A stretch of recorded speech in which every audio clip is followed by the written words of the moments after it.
అందరికీ నమస్తే అండి ఫ్రెండ్స్. ఈ పూట మన వీడియో ఏమంటే వినాయక చవితి సందర్భంగా వినాయక స్వామికి అర్పించిన నైవేద్యం అనమాట. ఆ నైవేద్యాన్ని మేమందరూ కూడా ప్రసాదంగా మనస్ఫూర్తిగా మనస్తృప్తిగా భక్తిగా స్వీకరించాము. మన వాళ్ళకందరికి కూడా ఈ విధంగా వడ్డించాము. పూజ అయితే ఈవినింగ్ పెట్టుకున్నామండి, కాబట్టి నైట్ భోజనం అనమాట ఇది.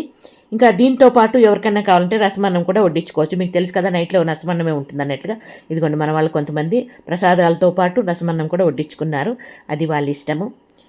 ఇంకా వీడియోలు చూసేవాళ్ళు కొంతమంది అమ్మ వాళ్ళకి భోజనాలు మళ్ళీ అడిగితే పెడతారా అని కొంతమంది ఆల్రెడీ ఎక్కువ పెట్టేస్తున్నారు, వాళ్ళకి హెవీ డోసు అన్నట్లుగా కొంతమంది ఈ రకంగా పెడతా ఉంటారు. దానికి ఏం చెప్పాలో నాకు అర్థం కాదు. వాళ్ళకేం చెప్పాలో వీళ్ళకేం చెప్పాలో అన్నట్లుగా.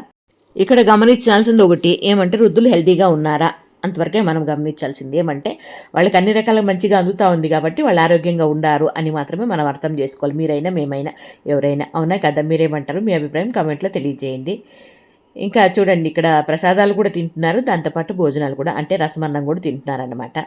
ఇంక ఇవే కాకుండా వినాయక స్వామి చేతిలో లడ్డు కూడా పెట్టామండి. లడ్డు ఏలం వేస్తాము. అది ఎప్పుడంటే జల్జీ రోజు. మా పక్క మేము జల్జీ అంటాం. అబ్బా, మా స్లాంగ్ మాది.